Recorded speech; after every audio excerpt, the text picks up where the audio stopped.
Hi, in this video I'm going to talk how to make our office greener.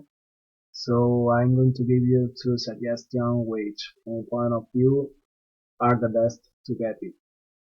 My first suggestion is to use porcelain cups for coffee and glass bottles for water instead of plastic cups or plastic bottles which take many years to decompose.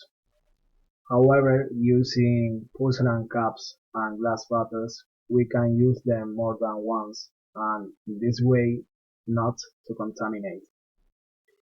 My second and last suggestion is recycled paper by using dedicated bins for paper and placing them at different points in the office.